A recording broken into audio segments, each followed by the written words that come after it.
Lima, do Tribunal de Contas do Ceará.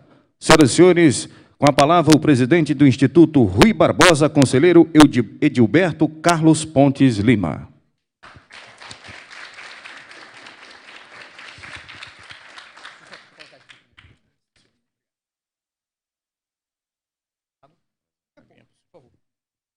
Colocando transparência, não sei se já está vindo, né? Então, bom dia a todos, senhoras e senhores, um prazer muito grande estar aqui nessa comemoração dos 40 anos do TCE de Rondônia e do Ministério Público que atua, muito obrigado, junto, estou apagado ali.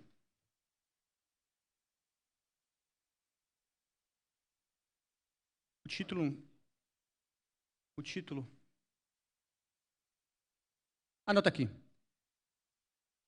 Então, do Ministério Público que atua junto ao tribunal, isso é até sintomático isso, o tribunal completar aniversário junto com o Ministério Público, doutor Adilson. Não sei se ele está aí, eu vi há pouco, porque veja como o tribunal começou bem, já começou com o Ministério Público, né, já começou com um modelo que depois se consolidou no Brasil todo, no Brasil inteiro, foi esse, e aqui já começou assim, então começou muito bem esse tribunal, que tem evoluído tão bem. Eu acompanho já o TCE de Rondônia há alguns anos, na época que o presidente era o Euler, e via o esforço dele, a dedicação dele, a interação, de trazer inovações para cá, de interagir com os demais tribunais de contas brasileiros, um padrão de integridade alto. Depois acompanhei o presidente Edilson, que é um bólido, na verdade não é um homem, é um bólido, a velocidade com que ele atua, a determinação, as inovações que ele trouxe, eu acompanhei de perto muitas delas, e agora o Paulo Cury,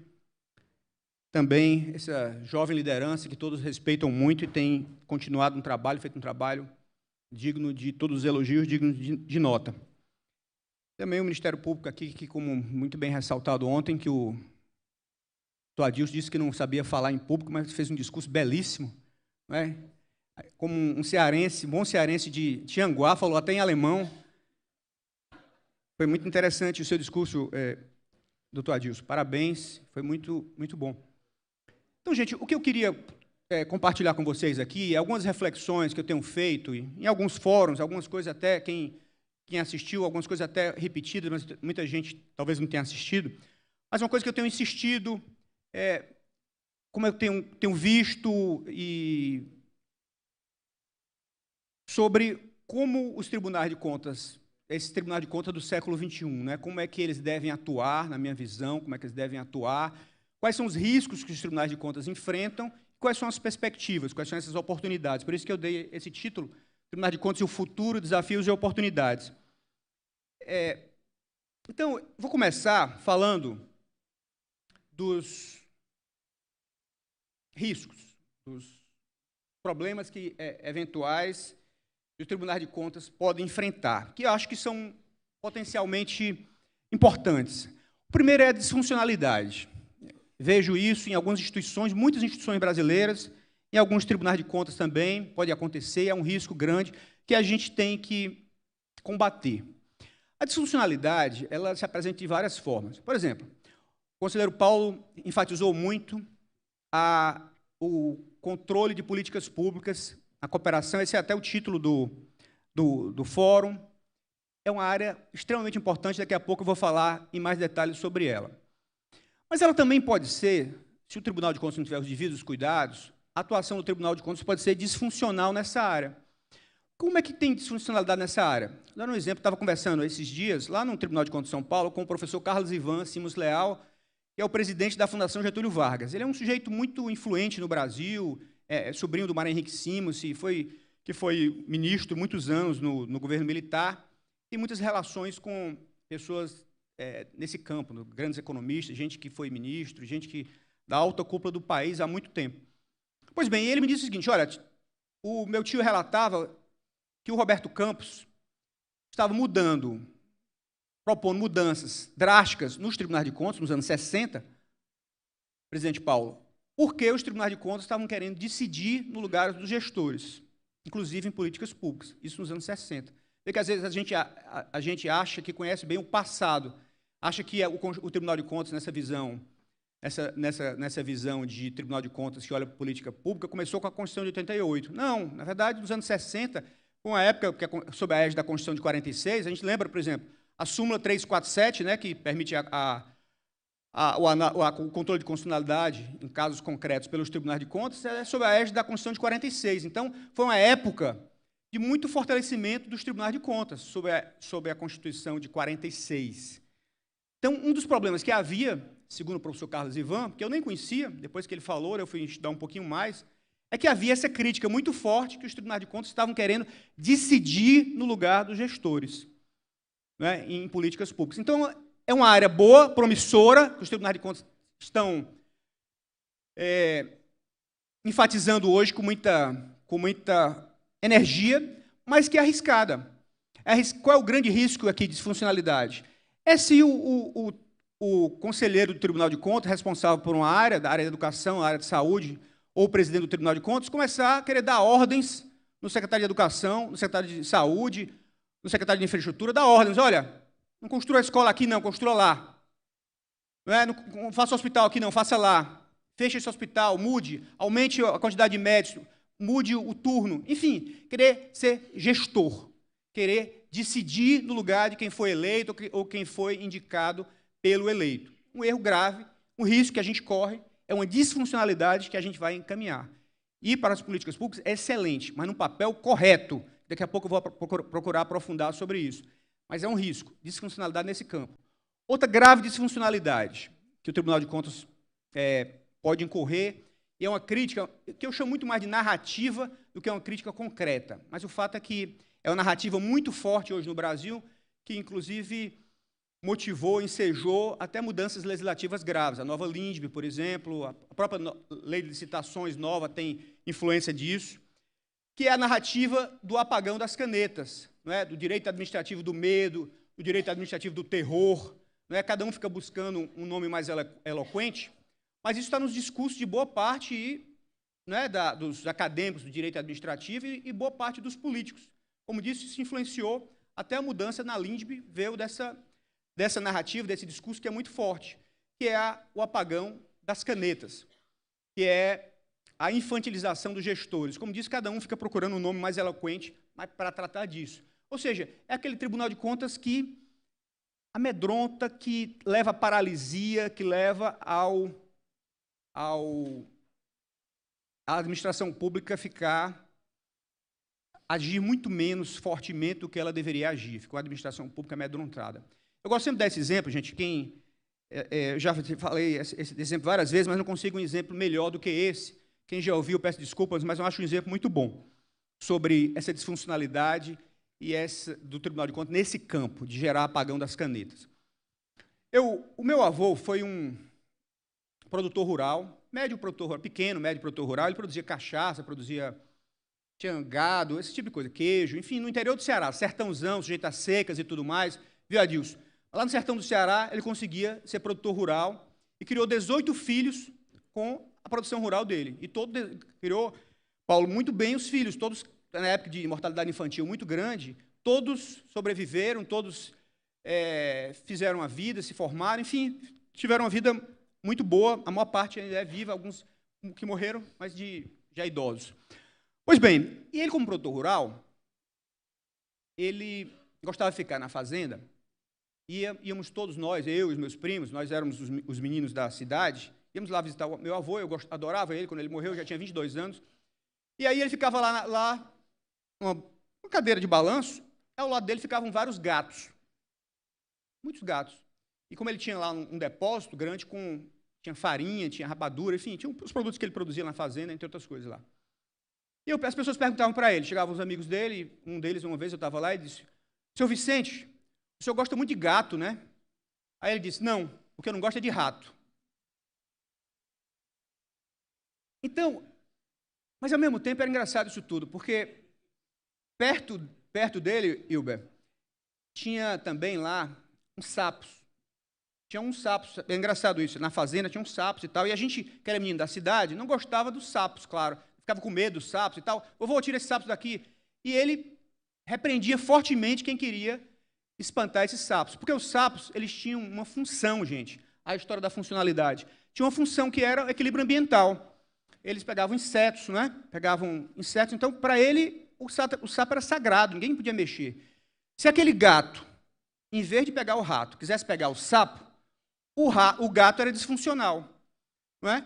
O gato se tornava um gato disfuncional. Então, meu avô seria o primeiro a afastar esses gatos e querer gatos funcionais, que pegassem ratos e não que pegassem sapos. Então, um pouco o nosso caso aqui. Se o Tribunal de Contas, em vez de pegar os ratos, ou seja, pegar a desadministração, gente que quer cometer irregularidade, cometer ilegalidade, maus gestores, em vez de fazer isso, ele começar a desestimular os bons gestores, ficar todo mundo com medo de ser gestor, ou então quem é gestor fica com medo de assinar, como o ministro Anastasia, na sua bela palestra ontem falou, né? Assinou um contrato, tá? Problema para o resto da vida, né? Depois contratar advogados, contratar, enfim, 1000 problemas, 1000 aborrecimentos. Se os órgãos de controle forem isso, ou seja, desestimular os bons gestores, eles serão disfuncionais. Essa é a narrativa, a grande crítica do apagão das canetas. É isso que a gente não pode ser, um órgão disfuncional. Temos que pegar ratos e não sapos. Eu acho que essa é a ideia do Tribunal de Contas funcional. Mas é um cuidado que a gente tem que ter. Acho que essa crítica, quando se faz do apagão das canetas, a gente não pode também ficar na defensiva e dizer, olha, não é com a gente, isso é só narrativa, isso é coisa de maus gestores que não querem ser fiscalizados e criaram essa narrativa e convenceram várias pessoas. Acho que parte é isso mesmo, né? Parte é isso, maus gestores que não querem ser fiscalizados e não querem ser controlados. Mas parte da crítica, eu acho que é isso que é a humildade que a gente tem que ter, ela é verdadeira, ela é correta. Então, a gente tem que ter o devido cuidado para corrigir o que precisa ser corrigido. Por exemplo, cautelares. Se dá uma cautelar e não decidir nunca o mérito, isso é disfuncionalidade. Está atrapalhando a administração pública, não é isso? Uma obra, muitas vezes, fica paralisada por conta de uma cautelar do Tribunal de Contas. Uma contratação importante deixa de ser feita por conta de uma decisão do Tribunal de Contas e o Tribunal de Contas não decide nunca. Decidir é importante, decidir rápido, tempestivamente, não é? Porque senão vira disfuncional. Então, esses cuidados nós temos que ter para não virarmos órgãos que têm disfuncionalidade, que atrapalham mais do que ajudam a administração pública. Reagir com energia, com ações a esse discurso do apagão das canetas, que não é o nosso caso. Outro grande desafio, o grande risco que todas as instituições correm, todos nós conhecemos, não vou citar para não ferir suscetibilidades, mas todos nós conhecemos instituições irrelevantes. Não é? Aquela instituição que, se você acabar, se você fechar, não faz falta nenhuma. Todo mundo aqui, eu acho que pode começar a pensar exemplos disso. Você vai num determinada instituição para resolver um problema, o seu problema simplesmente não é resolvido. Um risco também que as instituições correm, e o Tribunal de Contas corre também, é se tornar irrelevante. No sentido de que nós estamos no século XXI, 2023, olhando para frente, todo mundo falando em ChatGPT, falando em inteligência artificial, falando em Big Data, e o Tribunal de Contas ainda está analisando aposentadorias, uma por uma, não é? Olhando lá se se enquadrou ou não, sabe aquilo demorando 5 anos. Ou então irrelevante em políticas públicas, Paulo, por exemplo, fazendo uma avaliação de políticas públicas, uma política pública que já passou há muito tempo, já está em outra fase. Aí chega lá o presidente do tribunal com a avaliação de políticas públicas, olha, precisa melhorar a sua política de educação nisso, de segurança naquilo, e o gestor, o governador, o secretário vai dizer, não, mas espera aí, isso faz tanto tempo, já estamos na fase 3, você está avaliando a fase 1, já foi corrigido, já foi modificado, você está falando irrelevante. Né? O seu relatório não serve de nada para mim, a gente faz um estudo, uma avaliação, ou muito superficial, né, porque a gente, às vezes, não é o nosso negócio, a gente fica falando coisas, o óbvio, né, chovendo no molhado, todo mundo já sabe, ou falando coisas muito intempestivas, totalmente fora do momento correto. Então, E vejo isso toda hora, viu, gente? Parece hipotético, mas vejo isso toda hora. Exemplo de atuação desse campo, irrelevantes, não é? Que a gente não impacta de fato, que a gente... E o risco é, aquela brincadeira, quando a gente era criança, de virar café com leite. Café com leite é exatamente quem está na brincadeira, mas de fato não está tendo impacto, né? Não está participando de verdade. É só formal, é só pro forma, mas ele de fato não tem impacto. De fato, as suas decisões, as suas opiniões, as suas intervenções, elas não estão impactando a administração pública, não estão impactando a sociedade. É uma instituição irrelevante. Risco elevado, na minha visão, de isso acontecer. Então, quais são essas tendências contemporâneas da administração pública, que estão muito fortes no Tribunal de Contas? Eu acho que aqui, no Tribunal de Contas de Rondônia, pelo discurso que eu vi ontem do Paulo, e pelo próprio título aqui, o papel indutor e cooperativo dos tribunais de contas no aperfeiçoamento das políticas públicas. A boa parte do que eu estou falando está exatamente desse título, né? Boa parte do que está se discutindo no mundo, nos lugares mais avançados do mundo, sobre a administração pública, sobre a atuação das instituições públicas, está no título desse seminário e está no belo discurso que o presidente Paulo fez ontem. Então, uma tendência contemporânea para os tribunais de contas, o controle da eficácia do gasto público. Claro, não é? Tendo o cuidado de não entrar na disfuncionalidade de querer decidir no lugar do gestor, é um erro grave, podemos evitar nisso, mas podemos, sim, controlar a eficácia do gasto público, porque há, primeiro, previsão constitucional. Né? A Constituição de 88 fala claramente controle de legalidade, mas também de economicidade e legitimidade. Então, quem tem dúvida sobre isso, é porque não leu a Constituição. A Constituição é muito clara sobre isso, sobre esse controle de eficácia do gasto, porque fala em legitimidade e fala em economicidade. É impossível falar em legitimidade e economicidade se não estiver olhando eficácia. Então, importantíssimo esse campo. E aqui também um belo exemplo, foi mencionado ontem, do controle sobre a educação, né, básica aqui, a alfabetização na idade certa, não é? O tribunal atuando com isso, junto com o GAEP, uma atuação muito forte, como indutora política pública, não decidindo. Decidir é disfuncional, porque não foi feito para isso. Vai se atrapalhar, vai entrar numa área que não é a dele.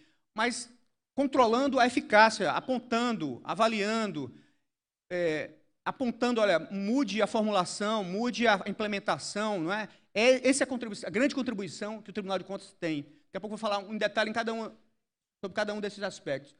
O aperfeiçoamento do controle da legalidade também, gente. Tem gente também que confunde as coisas, quer ir longe demais. Falar em controle de eficácia do gasto não quer dizer abandonar o controle de legalidade, o controle de conformidade. Isso continua sendo obrigação constitucional e vai continuar sendo durante muito tempo, porque todos nós conhecemos, aquela frase foi repetida a exaustão, por isso que existe sistema de controle, não é?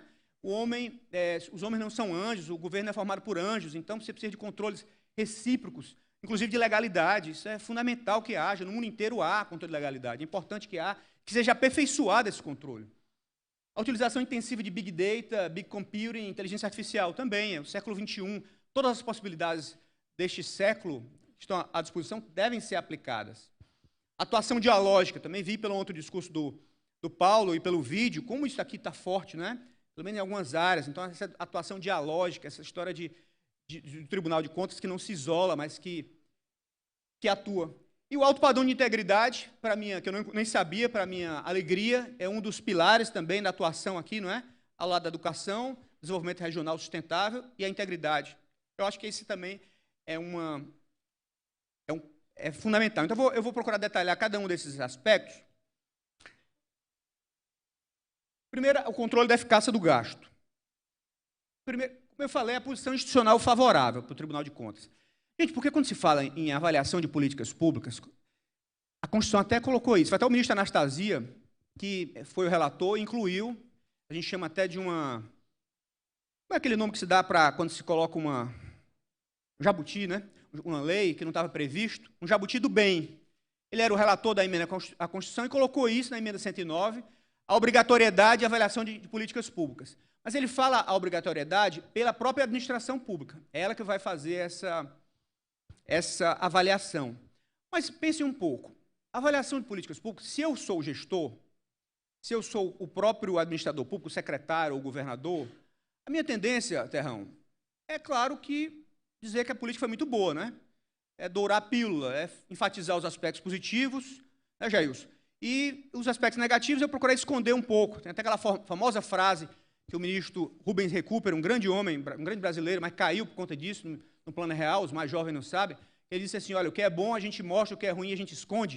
Lembra que ele caiu por causa disso, lá em 94, quando ele substituiu o Fernando Henrique no plano real? Mas é um pouco a tendência do administrador público, gente. Não é você querer enfatizar, se eu fiz uma coisa, eu vou querer valorizar, até pela minha sobrevivência política, e com a tendência natural do ser humano de querer valorizar as suas coisas, de querer enfatizar o lado positivo das suas políticas e tudo mais. Pois bem, do outro lado, a oposição quer exatamente o contrário. A oposição vai querer apontar os defeitos, vai querer dar um peso pequeno às qualidades, né? Não vai querer reconhecer os méritos daquela política. Então, vai ter um interesse político natural de apontar defeitos e desvalorizar as virtudes. Por isso que o Tribunal de Contas tem uma posição institucional favorável. O Tribunal de Contas é neutro, o Tribunal de Contas é independente, o Tribunal de Contas não tem lado. Claro que alguém pode até criticar e fazer alguma... Ah, mas tem algum conselheiro que tem alguma ligação política e tal. Sim, mas cada ano vai mudando, a cada 4 anos muda a composição política, o novo governador, o novo conjunto de forças entra. Então, ali há um equilíbrio de vários conjuntos de forças, né, em cada Tribunal de Contas, que isso acaba sendo equilibrado. Além disso, tem um corpo de servidores concursados, estáveis, né, servidores estáveis, qualificados. Então, quer dizer, a posição institucional do Tribunal de Contas é muito favorável pela neutralidade, pela independência, pela neutralidade, e porque tem um corpo muito qualificado, tanto de servidores quanto de conselheiros, pessoas experimentadas, que podem fazer essa avaliação de políticas de forma muito contributiva, né? Acho que é esse caso aqui, um excelente exemplo, vai ser um super case, viu, Paulo, essa atuação de vocês na área de educação. Acho que é um bom exemplo, depois eu vou até olhar mais detalhes, que vou até incluir em todas as falas que fizer por aí, esse belo caso de atuação do Tribunal de Contas, nessa posição institucional favorável. Vocês aqui são neutros, vocês não são oposição ao governo, e são do lado do governo, né? São neutros, não querem melhorar a política, querem contribuir. E tem a credibilidade para isso. Então, acho que esse é um ponto importante. O segundo, eu já falei, a fundamentação constitucional. Está lá na Constituição, né? O controle não é apenas de legalidade, mas é também de legitimidade e economicidade. Eu acho que outro bom exemplo é a história do direito comparado. É quando a gente olha as instituições mais avançadas de controle externo do mundo. Alguns têm dúvida. Eu digo, gente, olha o Tribunal de Contas da França, um tribunal super avançado. Ele faz muito isso, a avaliação de políticas públicas. Quem entrar no site do Tribunal de Contas da França, Cour des Comptes, ele faz muita avaliação de políticas públicas.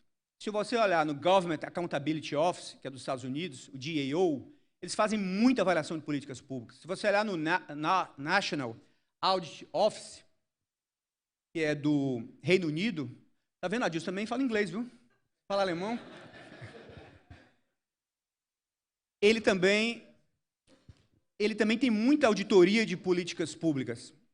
Então, os tribunais de contas mais avançados, o Tribunal de Contas da União Europeia, o Tribunal de Contas Europeu, faz muita avaliação de políticas públicas, gente. Eu até convido todo mundo a ingressar no site do tribunal, que vocês vão ver. E é interessante, por exemplo, o Tribunal de Contas da União Europeia tem até em português. Nos outros, infelizmente, não tem em português.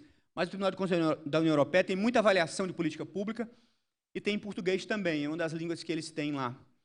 É porque não está atento à Constituição, não está atento a essa posição institucional favorável e não está observando o que está acontecendo no resto do mundo. Então, acho que é um ponto, hoje está virando quase consensual, estava começando até com o Rodrigo Coelho, mas muito no nível do discurso ainda, né? Prática ainda, alguns casos mais pontuais aqui, acho que em Rondônia, um tribunal ou outro está avançando mais nisso, mas ainda muito incipiente. Se a gente olhar, sei lá, força de trabalho, Paulo, talvez aqui vocês, quanta força de trabalho sua você coloca nisso? 10%, 15%? Ainda, você que está bem avançado tem 15% só, né? Nós temos que avançar para 50% para isso, né? Imagino, sabe? No futuro, 50% da nossa força de trabalho vai ser voltada para isso, né? Eu acho que esse é o nosso caminho, é o nosso futuro. Eu estou imaginando uma coisa assim.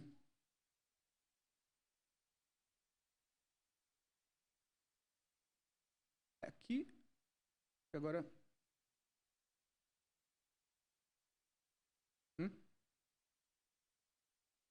É para lá?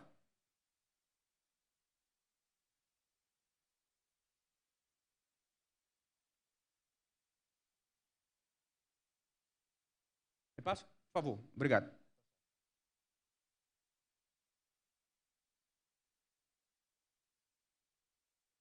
Pode passar, por gentileza.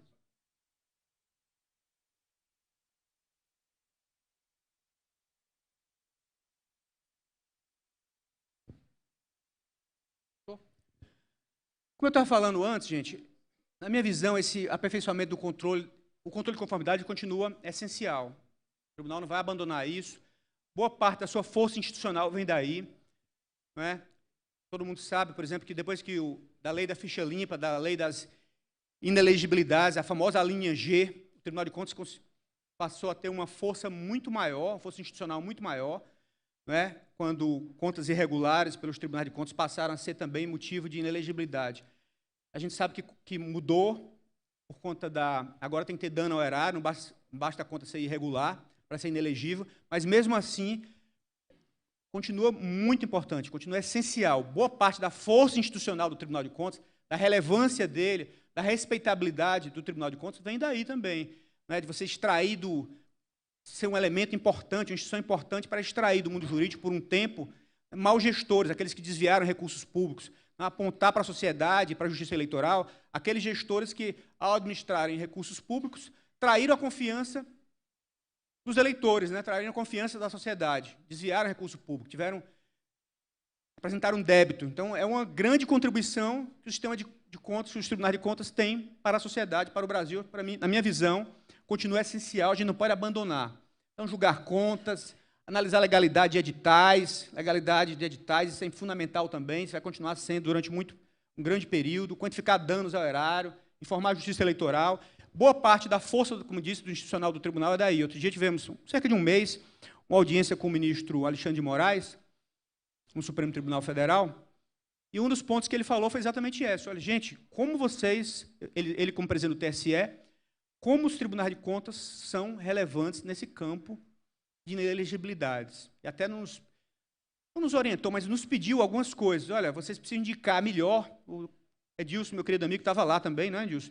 Ele até pediu isso para a gente. Olha, vocês precisam indicar melhor nos votos de vocês, nas decisões de vocês, os comportamentos, né? Aquilo que mostrando claramente que teve dolo, que houve um alerta do tribunal, e mesmo assim o gestor agiu errado. Descrever com mais precisão os comportamentos, tipificar melhor, né, as atitudes que levaram à conta irregular. Mas o fato é que é uma contribuição decisiva, importante, que o Tribunal de Contas tem para a sociedade, esse julgamento de contas irregulares, julgamento de contas,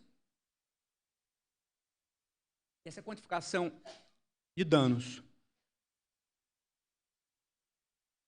A lista mesmo de contas irregulares do TCE do Ceará, na conselheira Soraya, tinha mais de 3.000 nomes, né? 4.000 nomes, sempre foi muito, 3.800, chegou a ter mais de 5.000 nomes. Eu lembro que na época eu era presidente, fui entregar a presidente do TSE, eram mais de 5.000 nomes de contas julgadas irregulares pelo Tribunal de Contas. Então, é uma contribuição também importante. Por gentileza, passe, por favor. Outro ponto, gente, que não dá para ignorar, como eu estava falando, século XXI, com as regras do século XXI, né? Então, se a gente está no século XXI, a gente tem que usar... Voltou a funcionar? Muito obrigado. Essas regras do século XXI. Ontem, como é o nome? Paulo, aquele conjunto, aquelas pessoas que fizeram aqueles sons aqui, muito belos, eles falaram uma coisa que eu achei muito interessante, disseram o seguinte, olha, dentro da mata tem a lei do mato, né? Então, quer dizer, aqui então é isso, olha, dentro do século XXI tem a lei do século XXI, né? As regras do século XXI, os princípios do século XXI. Se a gente não ignorar isso, se a gente tiver com a cabeça dos anos 90, a gente vai ficar para trás, aquela história da irrelevância. Então, Big Data é fundamental, Big Computing é fundamental, inteligência artificial é fundamental. Não adianta a gente ter aquela cabeça, não gosto disso, isso não, o importante é o ser humano, o importante é o ser humano, claro que é. Mas ignorar isso, gente, virar as costas para essas questões é um grande equívoco. O Tribunal de Contas precisa se preparar para isso, precisa investir, isso é caro, não é barato, investir tanto em equipamentos, investir em pessoal, formar gente. Eu gosto sempre de contar essa história, já repeti várias vezes, mas quem não ouviu, quando eu assumi a presidência do tribunal, conselheiro Soraya, a gente comprou lá, você lembra, o SAS. Era um programa americano e tal, compramos junto com o TCU. E a ideia, o SAS foi sugerido por uma consultoria que a gente contratou. E a ideia é que o SAS iria passar, conselheiro Edilson, a gente ia passar para outro patamar de fiscalização. E aí compramos e tal, depois de um mês, 2 meses, 3 meses, cadê o resultado? Perguntava o pessoal, cadê o resultado? Chamava lá o gerente, o diretor dessa área, nada. E aí o que a gente viu é o seguinte, olha, é como se a gente tivesse uma Ferrari na garagem que a gente só consegue andar com 20 km por hora. E aí o que a gente fez? Que a gente concluiu, o nosso diagnóstico. É muito bom, gente. Big Data é muito bom, Big Computer é muito bom, mas fácil de falar e difícil fazer na prática. Trabalhar com dados é extremamente difícil. Precisa de treinamento, precisa de formação. E formação longa. A gente fez um curso de especialização nessa área de ciência de dados. 40 pessoas foram treinadas durante quase um ano e meio. Foi um curso de especialização, como disse, 380 horas, para poder se entrar no sangue da instituição. Então, melhorou muito, avançou muito, porque quem aprendeu, quem fez o curso, depois disseminou para os outros. Mas o fato é que isso, precisa investir, tem que ter uma estratégia, Paulo. Não adianta. Quem entrar em Big Data, em Big Computing, tem que ter estratégia, tem que botar na cabeça, tem que investir nisso. E não é só equipamento, é formação das pessoas, formação de pessoal. Né? O Ministério Público também, se quiser entrar nisso, não ficar só citando ali Lopes Meirelles, né, de 1990, e entrar também nisso, suas fiscalizações e tudo mais, tem que entrar nessa área. Eu acho que senão a gente vai ficar irrelevante.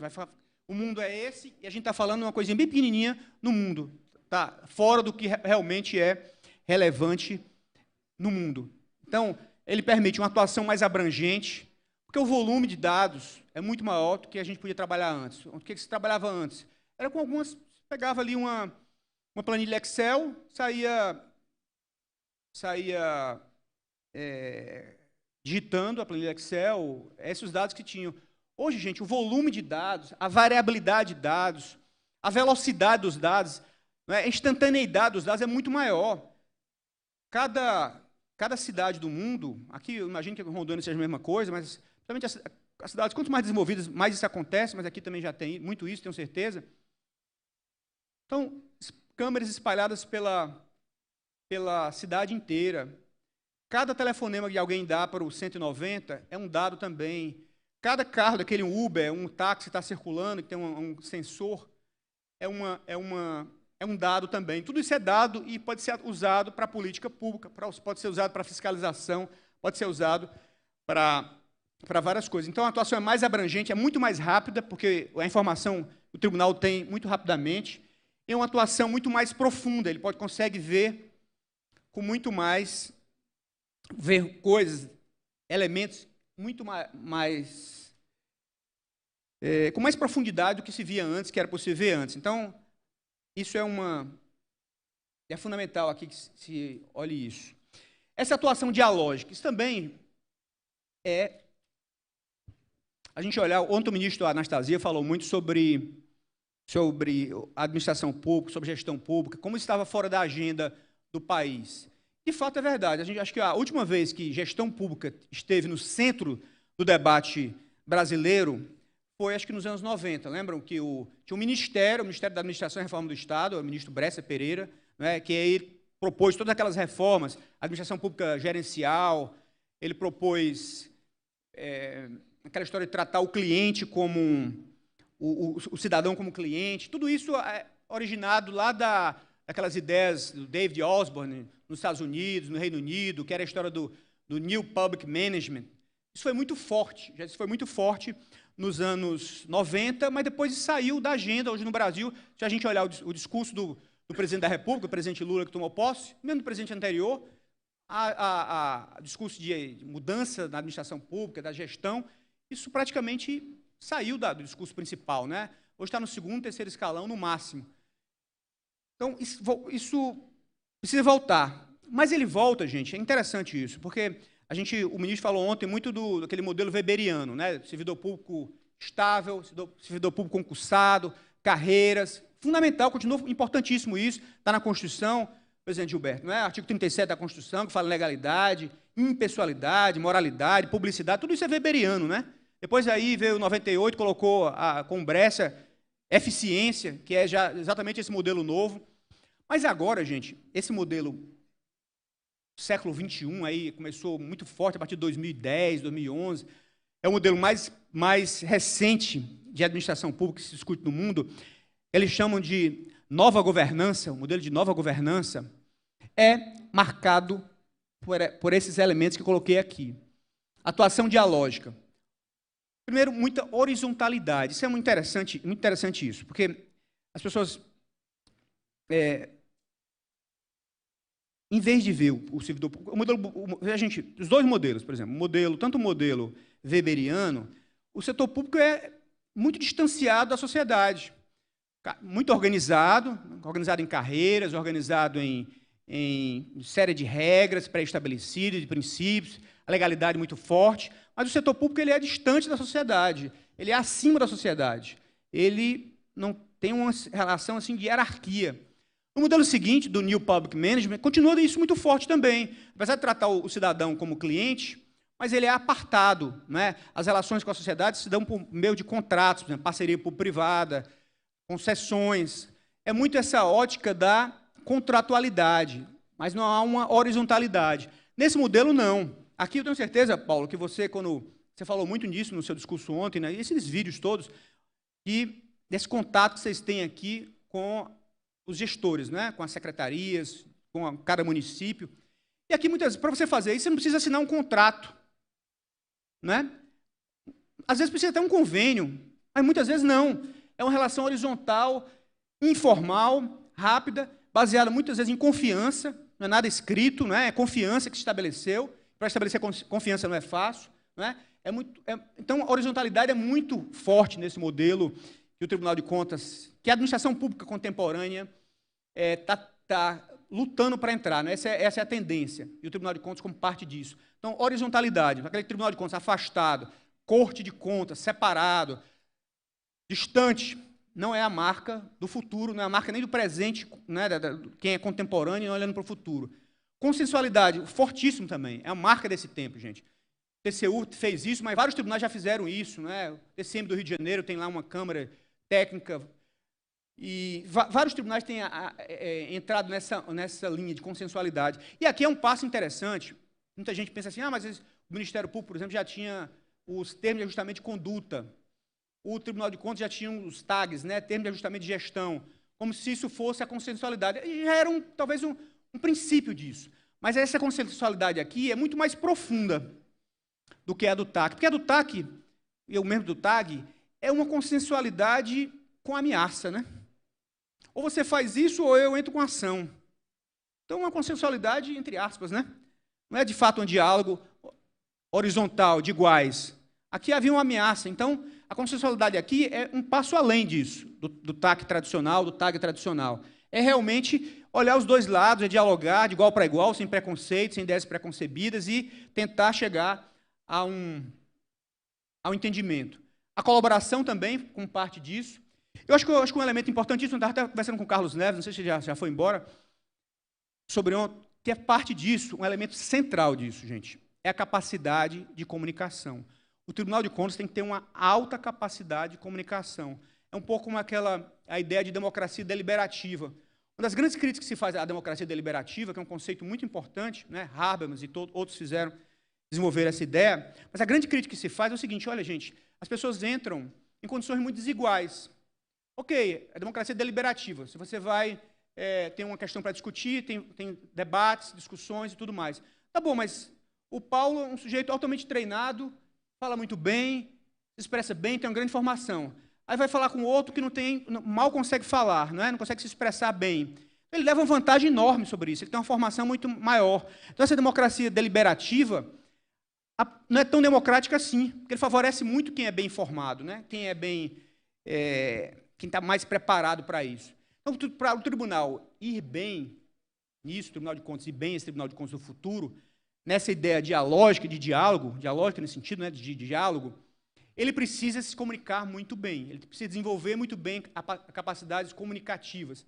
Essa comunicação ativa, né, de escuta ativa, não é aquela escuta arrogante de que eu estou pro forma, faço audiência pública, mas a audiência pública é pro forma. Você fala, eu nem processo o que você disse, né, eu só digo que fiz audiência pública para ficar bem ali no quadro, mas, na verdade, ela não é efetiva. Então, para funcionar bem, a capacidade de comunicação tem que ser isso, escuta ativa, se comunicar bem, falar bem o que precisa ser dito e ouvir bem também. Então, acho que esse elemento é fundamental.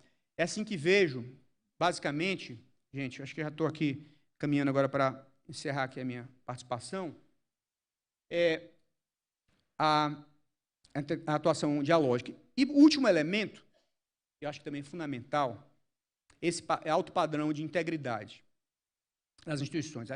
Isso é uma coisa super antiga. As pessoas, quem lê hoje os relatórios, relatório agora de 2022, 2023 da OCDE, vai ler lá que uma das principais características das instituições contemporâneas é a liderança pelo exemplo.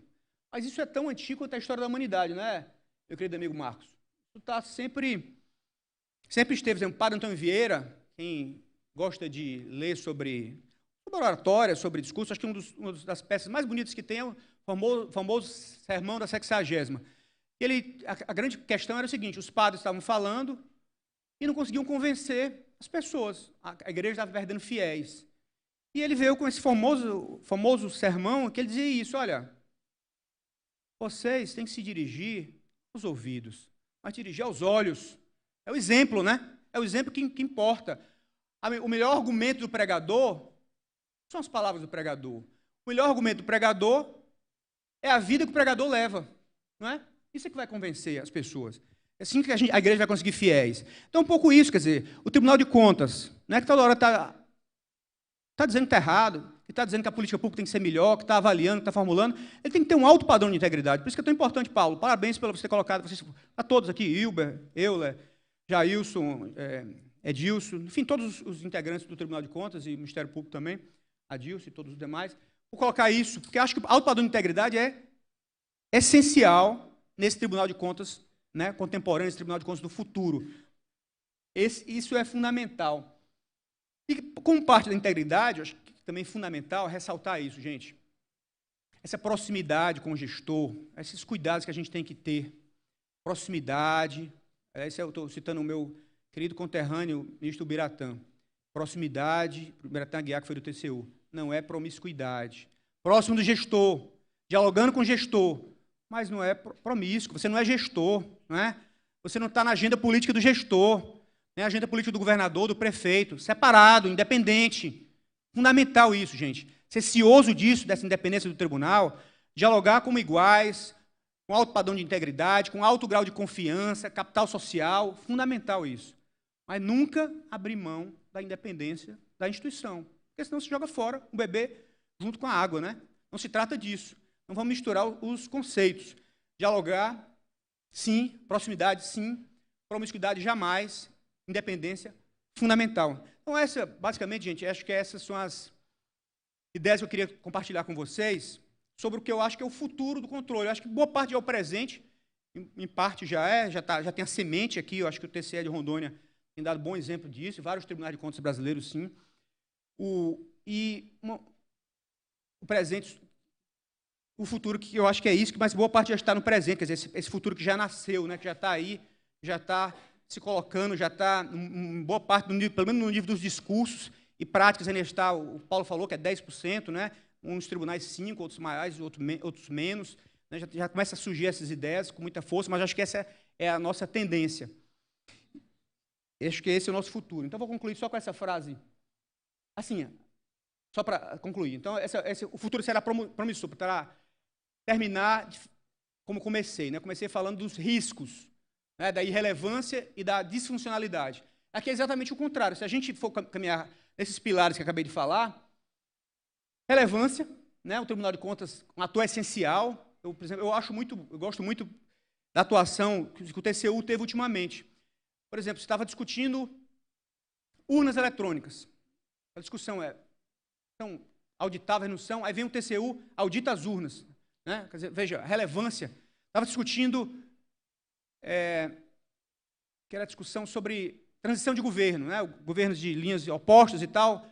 Aí vem o TCU, ingressa também, quer dizer, mostrando muita relevância, uma instituição muito forte, muito atuante. Eu acho que é muito relevante isso, essas atuações todas, olha, melhorando a educação, gente, a educação básica.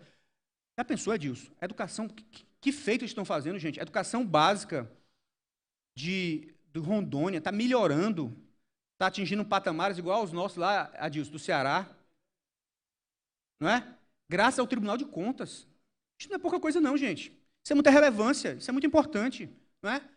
Então, a gente ter a lista, chegar lá no ministro Supremo, o ministro Alexandre Moraes, presidente do TSE, dizer assim, olha, boa parte das inelegibilidades aqui, ou seja, afastar maus gestores, é pela atuação de vocês, Tribunais de Contas. Isso é relevância, gente. Então, essa atuação nessa linha é relevância para as instituições. E funcionalidade. Em vez de ser de apagão na caneta, ao contrário, gente. Instituição funcional, instituição é que faz o oposto. Aumenta a confiança no governo. O Tribunal de Contas que atua bem aumenta a confiança no governo. Gente, a confiança é um dos maiores ativos que uma sociedade pode ter. A sociedade que vai bem, que se desenvolve, é aquela sociedade que tem alto grau de confiança. Uns confiam nos outros. Os custos de fazer negócios, os custos de pagar tributos diminuem muito, porque as pessoas confiam no governo. E confiam, boa parte vai ser por isso, porque sabe que tem um Tribunal de Contas que está olhando. Está olhando a educação, está olhando a saúde, está olhando se o dinheiro não foi mal gasto, que está apontando que o gestor que cometeu irregularidades, que fez um dano, vai sair da vida pública, vai ser indicado para a Justiça Eleitoral. Então, aumenta a confiança nas instituições, aumenta a confiança no governo, porque as pessoas sabem que tem uma instituição que está cuidando, está olhando. Né? Então, em vez de ser disfuncional, o apagão das canetas, é o oposto. É uma instituição que contribui para o desenvolvimento econômico, contribui para o crescimento econômico. Acho que esse é o futuro dos tribunais de contas, são as oportunidades, já está nascendo, não é? Já está acontecendo em muitos lugares. Vou terminar com essa frase do Herbert G. Wells, que é um grande futurista, tem vários livros dele, e tem alguns que foram transformados em livros, são muito legais, em filmes, os filmes muito legais. Tem um é o Dormioco, que é do Woody Allen, que é ótimo, mas ele refletia muito sobre o futuro. Ele disse assim, sobre o passado, eu diria que estamos inclinados a superestimar nossas certezas, assim como penso que subestimamos as certezas sobre o futuro. Um pouco isso, o ministro ontem falou sobre isso, olha, uma frase muito repetida do Pedro Malan, que disse assim, olha, no Brasil até o passado é incerto. Mas o passado, de fato, a gente conhece muito pouco. Eu mesmo não conhecia, por exemplo, como me disse o Carlos Ivan Simos Leal, sobre essa crítica que existia aos tribunais de contas nos anos 60, que eles estavam querendo substituir os gestores. Quer dizer, o passado, a gente acha que sabe tudo sobre o passado. Nem tudo, né? O passado, a gente sabe muito pouco ainda sobre ele. E o futuro, acho que se a gente caminhar bem, a chance de nós sermos relevantes e sermos funcionais, muito úteis à sociedade, é muito grande. Como disse o artista ontem, podem bater palmas se quiserem. Obrigado.